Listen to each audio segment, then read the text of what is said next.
আসসালামু আলাইকুম দর্শক, স্বাগত জানাচ্ছি আর টিভির দুপুরের সংবাদে। পুরো সংবাদ জুড়ে আপনাদের সাথে রয়েছে আমি আফসানা সুরাইয়া। বিস্তারিত সংবাদ জানাবো। বাংলাদেশের সবার জন্য সহজ স্বাস্থ্যসেবা নিশ্চিত করার পদক্ষেপে প্রশংসা করেছে বিশ্ব স্বাস্থ্য সংস্থা। জাতিসংঘ সদর দপ্তরে প্রধানমন্ত্রী শেখ হাসিনার সঙ্গে বৈঠকে বিশ্ব স্বাস্থ্য সংস্থার মহাপরিচালক ডক্টর টেড্রোস অধানম গ্যাব্রিয়েসুস কথা জানান। বৈঠক শেষে ব্রিফিংয়ে পররাষ্ট্রমন্ত্রী জানান, যুক্তরাষ্ট্রের সঙ্গে বাংলাদেশের সম্পর্কের টানাপোড়েন নেই, বরং মার্কিন প্রেসিডেন্ট সম্পর্ক আরও গভীর করতে চান। আতিকা রহমানের রিপোর্ট। শুরু হলো জাতিসংঘের ৭৮তম সাধারণ পরিষদ অধিবেশনের আনুষ্ঠানিকতা। প্রথম পর্যায়ে চলছে সাইডলাইন বৈঠক। তারই অংশ হিসেবে স্থানীয় সময় সোমবার জাতিসংঘের সদর দপ্তরে বিশ্ব স্বাস্থ্য সংস্থার মহাপরিচালক আধানম গ্যাব্রিয়েসুসের সঙ্গে বৈঠক করেন প্রধানমন্ত্রী শেখ হাসিনা। বৈঠক শেষে বিস্তারিত তুলে ধরে পররাষ্ট্রমন্ত্রী একে আব্দুল মোমেন জানান, বাংলাদেশের তৃণমূল পর্যায়ে স্বাস্থ্য খাতের উন্নয়নে নেয়া সরকারের উদ্যোগের প্রশংসা করেন বিশ্ব স্বাস্থ্য সংস্থার মহাপরিচালক। আমাদের দেশে স্বাস্থ্য খাতে অভূতপূর্ব আর এই community health clinic is an innovation of prime minister Sheikh. জাতিসংঘের জেনারেল অ্যাসেম্বলি এই বছরেই প্রধানমন্ত্রী শেখ হাসিনার এই health initiative, community health initiative, এইটা অত্যন্ত প্রশংসা করেছে, একটা রেজলিউশন। এ সময় সাংবাদিকদের প্রশ্নের জবাবে পররাষ্ট্রমন্ত্রী বলেন, যুক্তরাষ্ট্রের সঙ্গে বাংলাদেশের সম্পর্ক মোটেও খারাপ পর্যায়ে নেই। আমেরিকার প্রেসিডেন্ট জো বাইডেন এই সম্পর্ককে আরো শক্তিশালী বলিষ্ঠ করতে চান এবং এটা তিনি বারবার বলেছেন। কোভিডের সময় প্রায় 2 বছর আমাদের আনাগোনা ছিল। যুক্তরাষ্ট্রের প্রেসিডেন্ট আমাদের সাথে সম্পর্ক আরো গভীর করার জন্য একাধিক প্রতিনিধি পাঠিয়েছেন, সরকারি কর্মচারী পাঠিয়েছেন বাংলাদেশে, এবং তারা বন্ধু হিসাবে আমাদের কিছু উপদেশ দিয়েছে। We are working together. তারা সেই জন্য ওদের সতর্ক করে ভিসা নীতি চালু করেছে।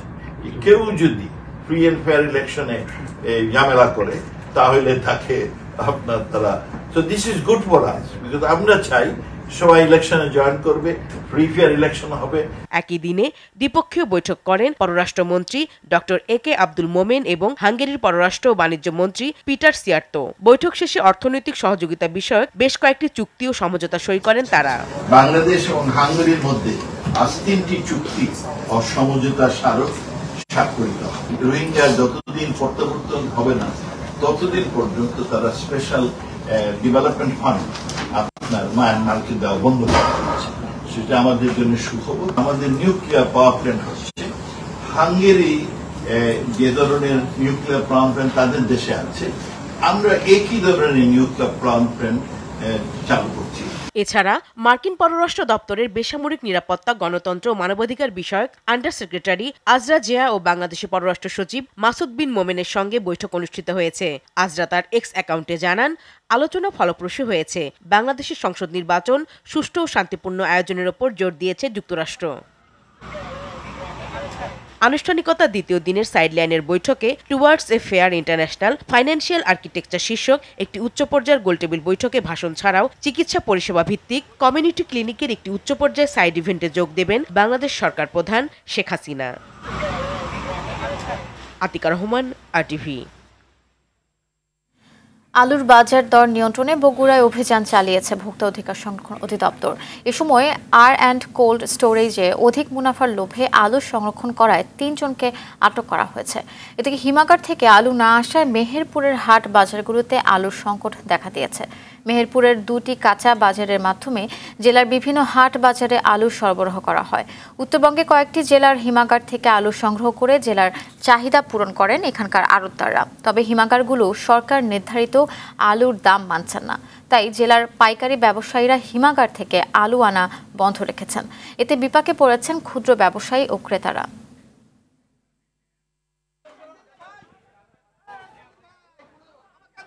সরকার নির্ধারণ বেঁধে দিয়েছে, নির্ধারণ অনুযায়ী তো আমরা পাইছিনি, এই কারণে আমরা আলু আর আনিনি।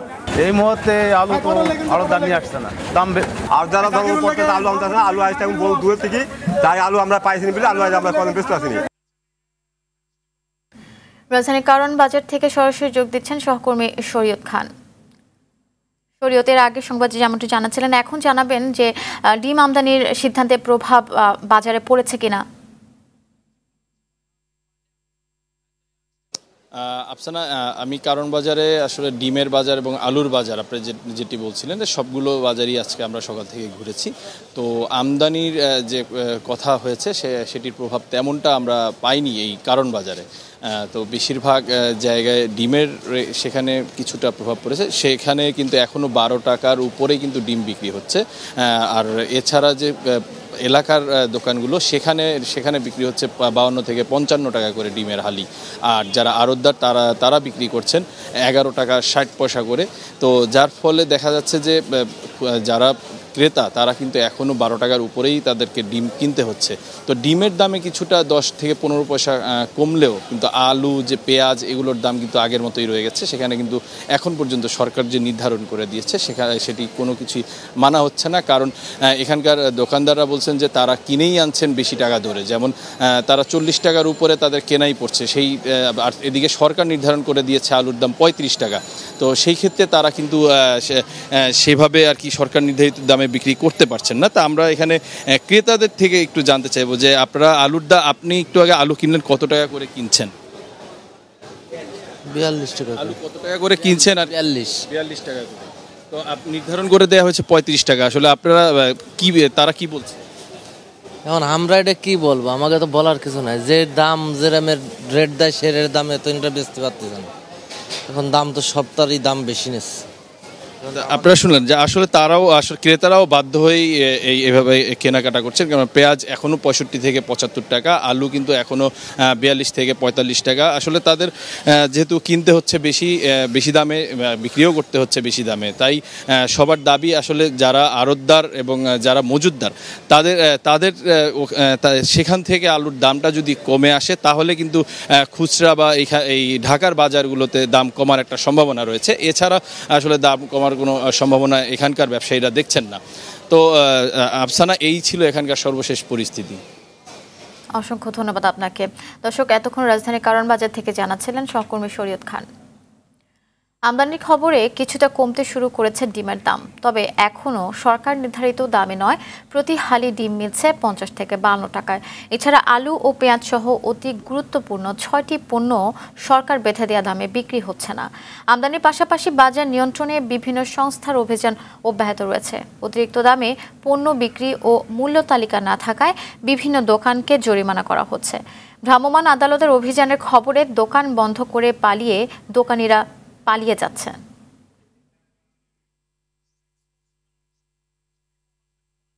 দর্শক, ডিমের বাজার পরিস্থিতি জানাতে সাভার থেকে সরাসরি যোগ দিচ্ছেন সহকর্মী জিয়াউর রহমান। জিয়া, সাভারের ফার্মগুলোতে ডিম কত টাকা বিক্রি হচ্ছে এবং সরকার নির্ধারিত দামে খুচরা বাজারে ডিম পাওয়া যাচ্ছে কিনা জানাবেন আমাদের বিস্তারিত। আফসানা, আমরা সকাল থেকে যেটা দেখেছি যে সাভারের বিভিন্ন আড়তগুলো এবং বিভিন্ন খামারগুলোতে যেটি দেখেছি যে ডিম এখানে খামারগুলো যেটি বিক্রি করছে 11 টাকা 30 পয়সা, 11 টাকা 40 বা 11 টাকা 50 পয়সা এই দামে বিক্রি করছে এবং এখান থেকে আড়তদাররা নিচ্ছেন এবং আড়তদাররা কখনো 70 পয়সা, 11 টাকা, কখনো 60 পয়সা এইভাবে বিক্রি করছেন। এছাড়া আমরা দোকানে এসে যেটি দেখেছি যে আজকে তারা 12 টাকা হালি ডিম বিক্রি করছে এবং 48 টাকা ডজন বিক্রি করছে। তো আমি যদি আপনাদেরকে একটু বলি যে দোকানির সাথে আমি একটু কথা বলি যে দোকানি ডিমের আজকের কত করে আপনি কিনেছেন এবং আপনি কত করে বিক্রি করছেন? লালটা কিনা করছে আমার 1160 টাকা আর সাদাটা কিনা করছে 1100 টাকা। আমি বিক্রি করি 46 টাকা হালি আর 48 টাকা হালি।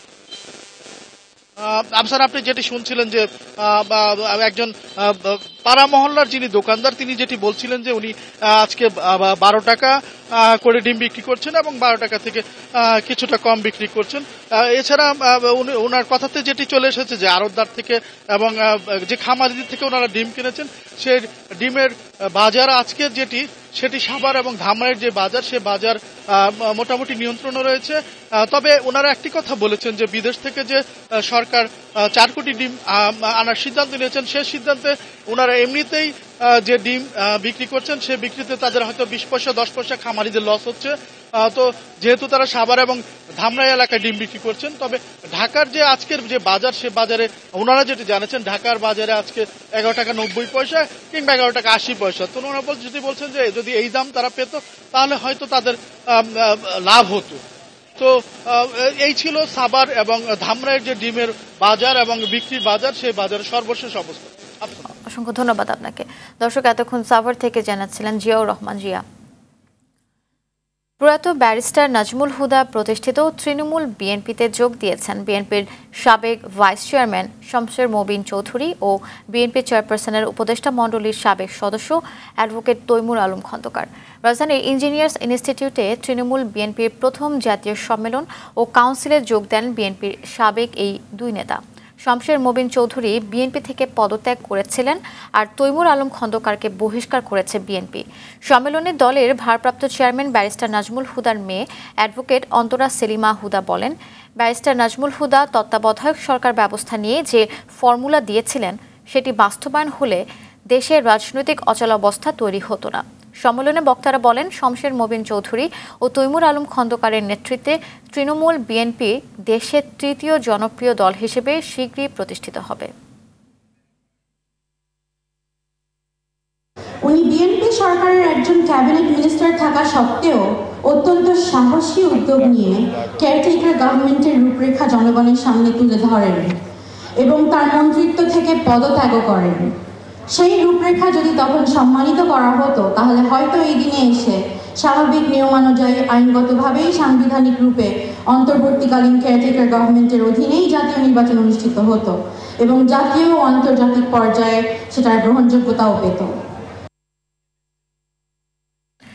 নির্বাচন বানচালের জন্য ষড়যন্ত্র করছে বিএনপি ও জামাত। এসব ষড়যন্ত্র প্রতিহত করতে আওয়ামী লীগের মাঠ পর্যায়ে কর্মীরা সবাই সজাগ আছে বলে মন্তব্য করলেন আওয়ামী লীগের যুগ্ম সাধারণ সম্পাদক মাহবুবুল আলম হানিফ। ধানমন্ডিতে আওয়ামী লীগ সভাপতির রাজনৈতিক কার্যালয়ে যৌথ সভা শেষে একথা বলেন তিনি।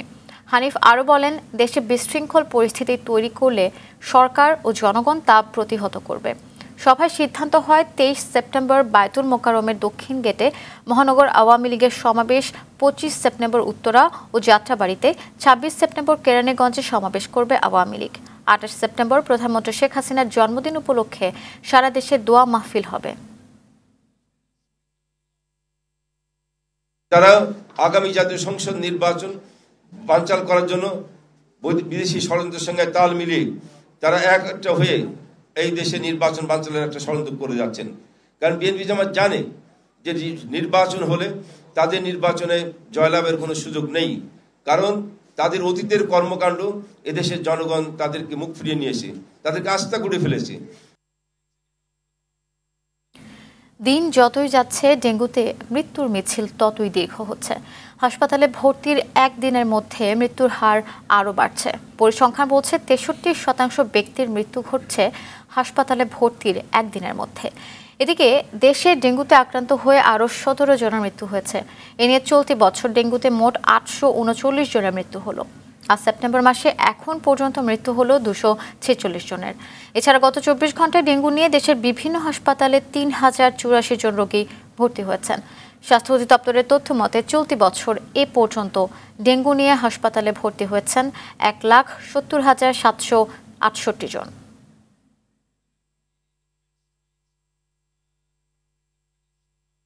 দর্শক, ডেঙ্গু পরিস্থিতি ও স্যালাইন সংকটের বিষয়ে জানাতে রংপুর থেকে সরাসরি যোগ দিচ্ছেন সহকর্মী জাহাঙ্গীর আলম বাদল। রংপুরে ডেঙ্গুর প্রকোপ কেমন দেখছেন, কমেছে কিনা জানাবেন, এবং সেই সাথে জানাবেন যে স্যালাইন সংকট কাটাতে কি ধরনের উদ্যোগ দেখছেন। জি আফসানা, আসলে সময়ের সাথে পাল্লা দিয়ে রংপুর বিভাগে প্রতিনিয়ত বেড়ে চলেছে ডেঙ্গু আক্রান্ত রোগীর সংখ্যা। আমরা দেখেছি গত 24 ঘন্টায় 72 জন আক্রান্ত হয়ে বিভিন্ন হাসপাতালে চিকিৎসাধীন রয়েছেন আমাদের রংপুরে। ইতিমধ্যে আমরা দেখেছি যে আসলে এই ডেঙ্গু রোগী আক্রান্ত বৃদ্ধি পাচ্ছে।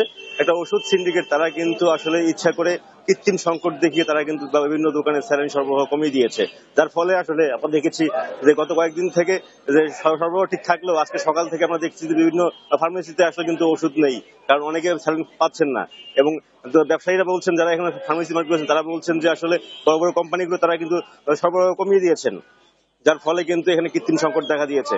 আমরা জানেন যে আসলে এই ডেঙ্গু আক্রান্ত রোগীদের জন্য আসলে একমাত্র প্রাথমিক চিকিৎসা হচ্ছে এই স্যালাইন। স্যালাইন সংকট থাকার ফলে অনেক নিম্নবিত্ত এবং মধ্যবিত্ত মানুষের কিন্তু আসলে বিভিন্ন হয়রানির শিকার হচ্ছেন। তারা বলছেন যে আসলে সরকার কঠোর মনিটরিং করলে হয়তো এই সংকট নিরসন করা সম্ভব। আমরা দেখেছি গত কয়েকদিন আগে, কারণ ভোক্তা অধিকার অভিযান চালিয়েছিল, তারপরে হয়তো বাজারটা নিয়ন্ত্রণে ছিল, কারণ বাজারে সরবরাহ পর্যাপ্ত স্যালাইন ছিল, কিন্তু হঠাৎ করে আবারও সংকট দেখা দিয়েছে রংপুরের বাজারে।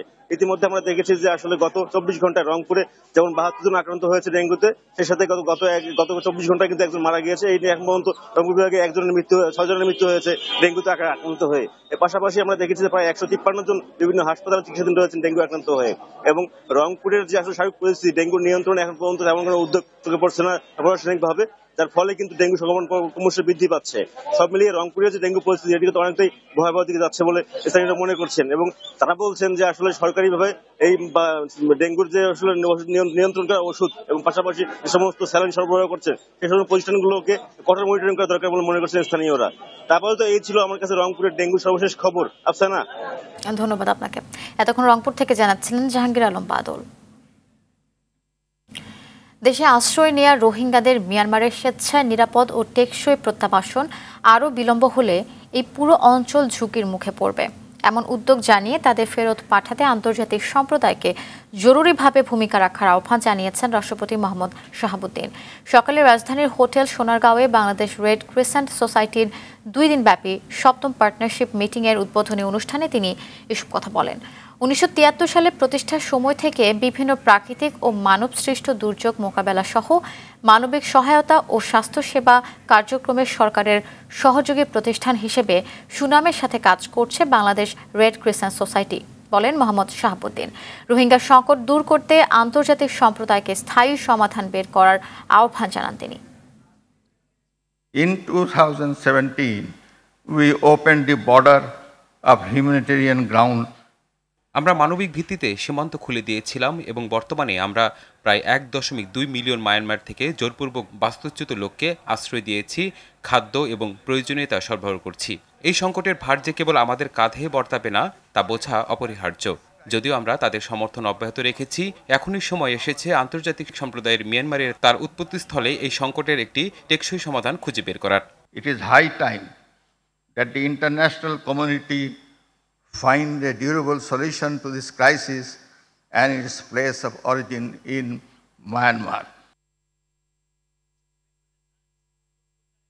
চট্টগ্রামে কর্ণফুলী নদীর তলদেশে বঙ্গবন্ধু শেখ মুজিবুর রহমান টানেলে পরীক্ষামূলকভাবে চালানো হচ্ছে বিভিন্ন ধরনের গাড়ি। নির্মাণ কাজ শেষ হয়েছে 98%। আগামী 28 অক্টোবর দেশের প্রথম এই টানেলটির উদ্বোধন করবেন প্রধানমন্ত্রী শেখ হাসিনা। উদ্বোধনের পরদিনই যান চলাচলের জন্য খুলে দেওয়া হবে স্বপ্নের সুড়ঙ্গ পথের দুয়ার।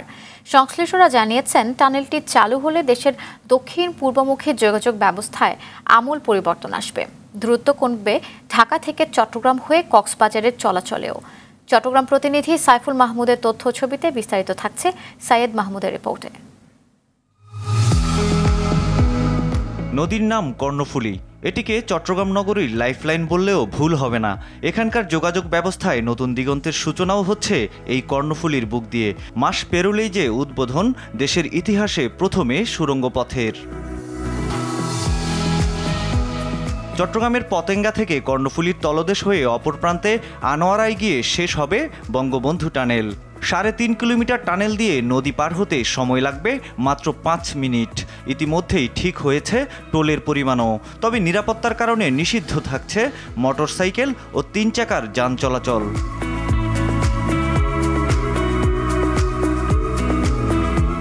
টানেলটি চালু হলে বিজনেস হাব হিসেবে দক্ষিণ চট্টগ্রামের গুরুত্ব আরও বাড়বে। মহেশখালীর মাতারবাড়িতে গভীর সমুদ্রবন্দর, কয়লা ভিত্তিক তাপবিদ্যুৎ কেন্দ্র, LNG স্টেশন সহ জ্বালানি ভিত্তিক শিল্প কারখানা হচ্ছে। টানেল দিয়ে সেগুলোর সঙ্গে যোগাযোগ আরও সহজ হবে। সত্যি দেখে অনেক ভালো লাগলো। পানির নিচ দিয়ে রাস্তা, এটাও আমাদের দেশের জন্য প্রথম। যোগাযোগের একটা আমূল একটা পরিবর্তন হবে। যদি টানেল হয় আমাদের আর এদিক দিয়ে ঘুরে যেতে হবে না। আসলে এটা হলে আমাদের জন্য সুবিধা, আলে যাইতে পারবো। সুন্দর একটা জিনিস উপহার দিয়েছে, ধন্যবাদ মাননীয় প্রধানমন্ত্রীকে। ইতিমধ্যেই প্রায় সব কাজ শেষ, তাই একদিনে জোর পরীক্ষামূলক গাড়ি চলাচলে। শুধু চট্টগ্রামবাসীর জন্য গর্ব না, জাতির জন্য একটা গর্বের বিষয়। আগামী অক্টোবরের 28 তারিখে মাননীয় প্রধানমন্ত্রী এটা উদ্বোধন করার জন্য তারিখ নির্ধারণ করেছেন। আমরা আশা করছি মাননীয় প্রধানমন্ত্রী এখানে এসে এই টানেল উদ্বোধন করবেন। 2019 সালের ফেব্রুয়ারিতে শুরু হওয়া এই প্রকল্পের খরচ 10,374 কোটি টাকা। চীনের এক্সিম ব্যাংক ও সরকারি অর্থায়নে হওয়া এই প্রকল্প চট্টগ্রামকে আরও এক ধাপ এগিয়ে নেবে বলেই প্রত্যাশা স্থানীয়দের। সৈয়দ মাহমুদ, RTV।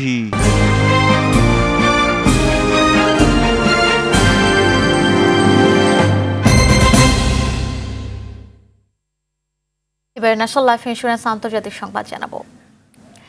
কানাডায় শিখ নেতা হরদীপ সিং নিজ্জর হত্যার ঘটনায় ভারত সরকার জড়িত থাকার অভিযোগ এনেছে কানাডা। সোমবার দেশটির প্রধানমন্ত্রী জাস্টিন ট্রুডো হাউস অব কমন্সের এক জরুরি অধিবেশনে এ অভিযোগ আনেন। তিনি বলেন, ভারত সরকারের পৃষ্ঠপোষকতায় হরদীপ সিংকে হত্যা করা হয়েছে। এই হত্যাকাণ্ডের সঙ্গে জড়িত থাকার সন্দেহে কানাডায় নিযুক্ত ভারতীয় এক কূটনীতিককে বহিষ্কারও করেছে দেশটি। বহিষ্কৃত কূটনীতিক কানাডায় ভারতের বৈদেশিক গোয়েন্দা সংস্থা রিসার্চ অ্যান্ড অ্যানালাইসিস উইংয়ের প্রধান ছিলেন। এদিকে জাস্টিন ট্রুডোর এই দাবি পুরোপুরি প্রত্যাখ্যান করেছে ভারত। এছাড়া এটিকে অদ্ভুত দাবি হিসেবেও অভিহিত করেছে দেশটি।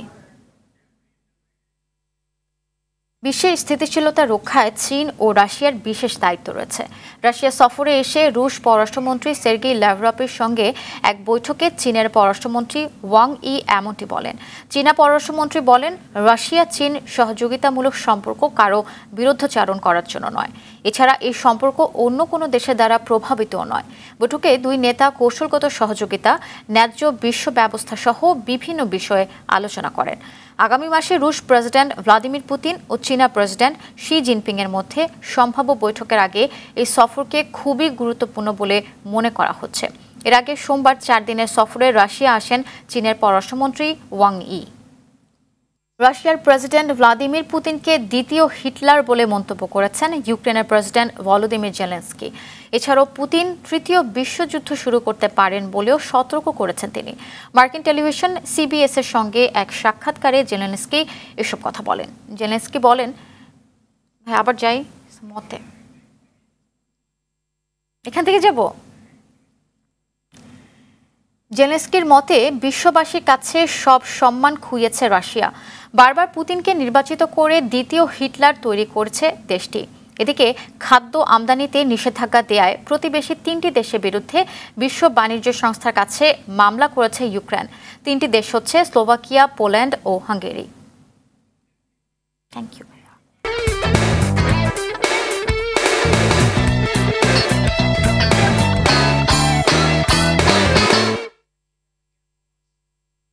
এবারে খেলার খবর।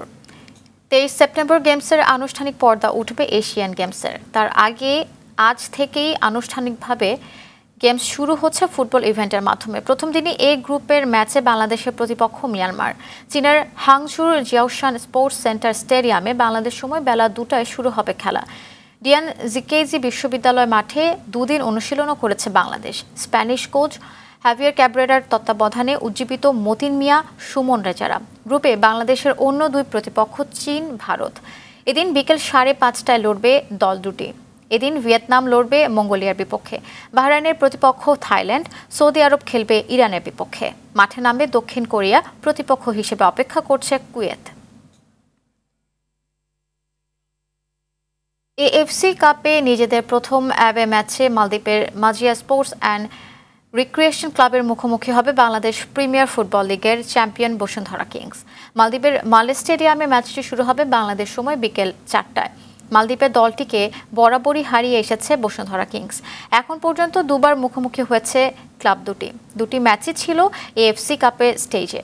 প্রথম দেখায় 2021 সালে কিংস 2-0 গোলে হারায় মালদ্বীপের ক্লাবটিকে। এরপর AFC কাপের গত আসরে মাজিয়ার বিপক্ষে 1-0 গোলে জয় পায় বাংলাদেশি লিগের চ্যাম্পিয়নরা। তাই এই ম্যাচে জয়ের বিকল্প ভাবছে না অস্কার ব্রুজন। মাজিয়ার সঙ্গে কিংসের হোম ম্যাচ আগামী 28 নভেম্বর।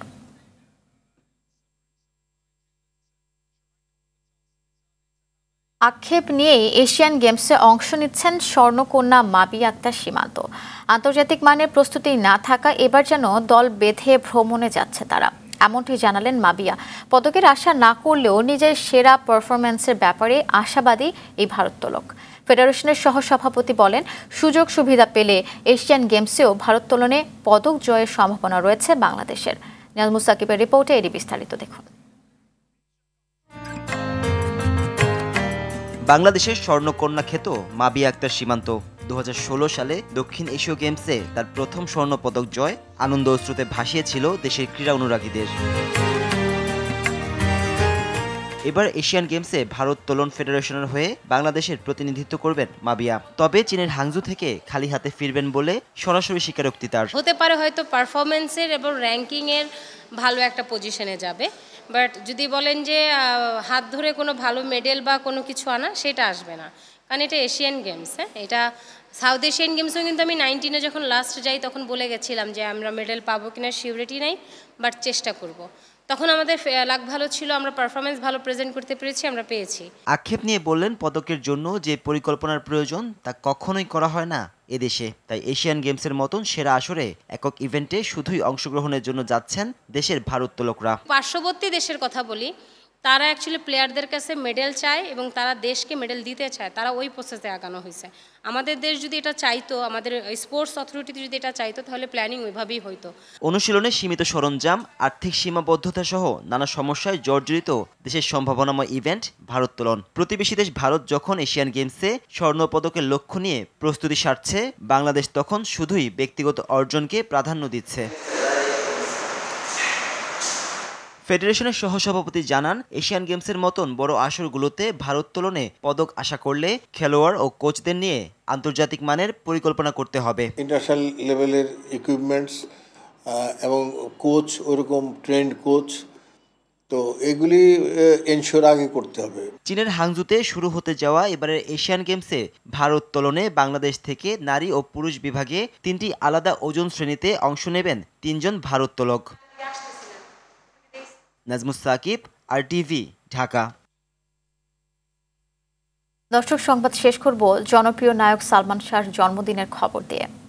সালটা 1971, বাংলাদেশ রাষ্ট্রের জন্মের বছর। সে বছর জন্ম হয় স্বাধীন বাংলাদেশের ইতিহাসে অন্যতম সেরা নায়ক সালমান শাহর। তারিখটা সেপ্টেম্বরের 19। আজকের দিনে জন্মেছিলেন 90 দশকের এই প্রিয় মুখ। 1993 সালে সোহানুর রহমান সোহান পরিচালিত কেয়ামত থেকে কেয়ামত ছবির মধ্য দিয়ে ঢালিউডে আত্মপ্রকাশ সালমান শাহর। প্রথম ছবিতেই তরুণ তরুণীদের হার্ট থ্রবে পরিণত হন তিনি। জন্মদিনে নন্দিত এই নায়ককে নিয়ে মাহফুজুর রহমানের রিপোর্ট। মনের মানুষ মনের ভিতর। প্রথম ছবিতে সাফল্য পেয়ে হারিয়ে যাওয়ার উদাহরণ ভুরি ভুরি, কিন্তু সালমান ধূমকেতু নয়, ধ্রুবতারা হতে এসেছিলেন বাংলা সিনেমার নক্ষত্র লোকে। একের পর এক সুপারহিট ছবিতে অভিনয় করে তিনি হয়ে উঠেছিলেন বক্স অফিসের বরপুত্র।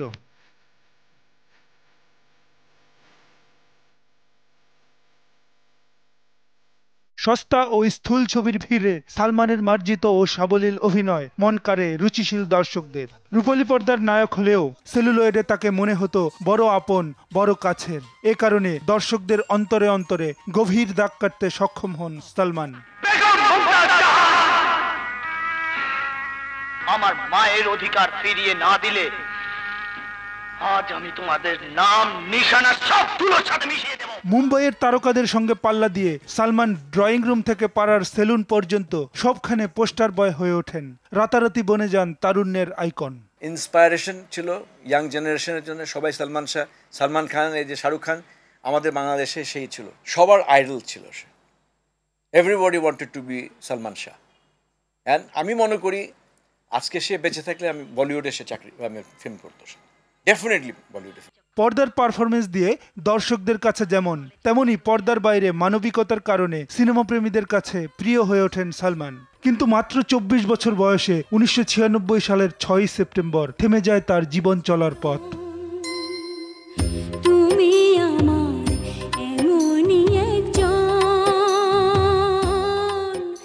অসময়ে চলে গেলেও 27টি ছবিতে নিজের মেধা ও প্রতিভার স্বাক্ষর রেখে গেছেন সালমান শাহ। এত অল্প সংখ্যক ছবিতে কাজ করেছেন, তবুও সর্বকালের অন্যতম সেরা নায়কের দাবিদার বলা হয় তাকে।